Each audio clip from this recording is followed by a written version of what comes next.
Маматалиев Марлен Абдрахмановичке берилет. Рахмат.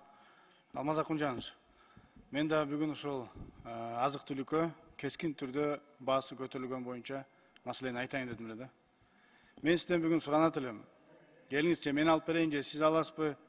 Бир пачка сникерс алып барып, ошол азык-түлүктү жоопкерчиликтүү министрлерге, жетекчилерге колуна мынтип берип туруп, не тормозни сникерсни деп коюңузчу. Анткени мен мына айтып берейин. Мына ундун баасы көтөрүлгөндө 3 күн болду.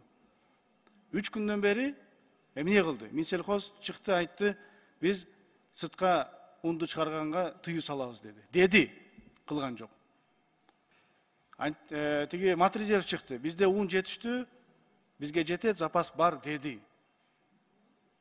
Антимонопольный чыкты, бир нерсе кылып атабыз деди. Вице-премьер чыкты, пробка болуптур железный дорогада. Болду деди.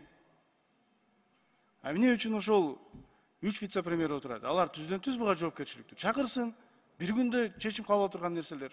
Айтсын, давай тыюу салгыла, чыкпасын ун десин. Бир. Матрезерв чыгар рынокко, базарга чыгар унду.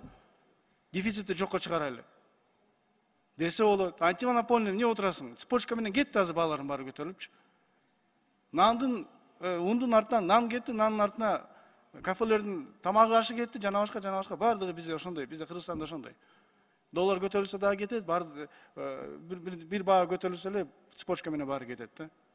Ошону Алмаз Акунжанович, эми мен ойлойм бул боюнча да жетекчилер сөз түрдө иш чара көрөт, бирок ыкчам тормозить этпей, ыкчам бат жумушту аткарыш керек деп атат. Өзүңүздөргө белгилүү болгондой, бул мезгилге чейин Кабинет министрлиги кышка даярдык эмес экенин дагы бир жолу көрсөтүп койду да. Өкмөт мына кечеги болгон унга бир кап унга бир заматта 1000 сом акча кошулду. Бул деген өтө бир мындай өкмөттүн болгон шалакылыгы, өкмөттүн болгон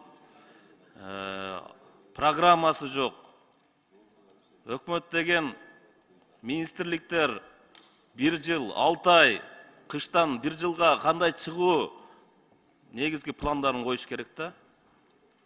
Мына ушул нерсенин баардыгы жок. Мына Казакстанга каалагандай сууну бердик. Сууну агызып жатып, азыр суу жок, ун жок, суудан жок же ундан жок. Элдерибиз мына бул эми башталышы, бул күз мезгилинде ушундай болуп атат. Күз башталып айтып, бир кап ун 1000 сомго чыгып атат. Биз буга чейин канча коңгуроо кылып айтып аттык. Майлар кымбаттап атат, продукты кымбаттап атат, ундар кымбаттап атат. Көзөмөлгө алгыла депчи. Жок, ал нерсени кылган жок. Ошон үчүн Нурбек Өмүрбекович, өкмөт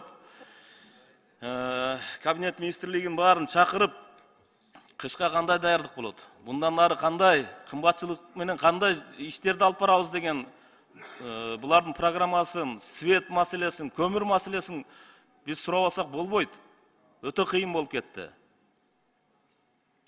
Элдерден акча жыйнашты билебиз, а элди кантип багышты билбейбиз да. 500 сомго пенсиясын кошкон менен унга эле 1000 сом бир күндө кошулуп атпайбы? Алмаз Акунжанович, анан экинчи маселе. Мына мага Сузак районунун шайлоочулары кайрылып жатат. Айыл чарба министрлиги дандык будай деп кредитке 62 сомдон будайды таркатып. Мына ошондо келишимдерин биз аларды өндүргөндөн кийин будайды кайра сатып алабыз деген нерселер менен айыл чарба министрлиги 20 сомдук будайды элге 68 сомдон сатканда, бул ачыктан ачык эле элди тоноо болуп атат. А саткан будайы бүгүнкү күнү мелкомбинаттарда алып айтат. Бул эмне деген акмакчылык? Ошо министрликке кайрылса биз эчтеке кыла албайбыз, биз ала албайбыз деп атыптыр да. Бул жерден чоң акчаларды кылган. Чоң чиновниктер 30 миллион акчага чейин жасаган белгилүү болуп атат. Заместитель председателя Кабинета министров Камчибек Ташиев ответил депутатам парламента. Ранее депутаты выразили мнение, что в повышении цен на муку виноват Кабинет министров. По словам Ташиева, цены не вырастут, государство предусмотрело дополнительные меры. Действительно, цены на казахстанскую муку выросли, это не зависит от нас и не принесет никакого вреда для нашего населения. Цена муки первого сорта 30 сомов за килограмм, цена одного мешка составляет 1500.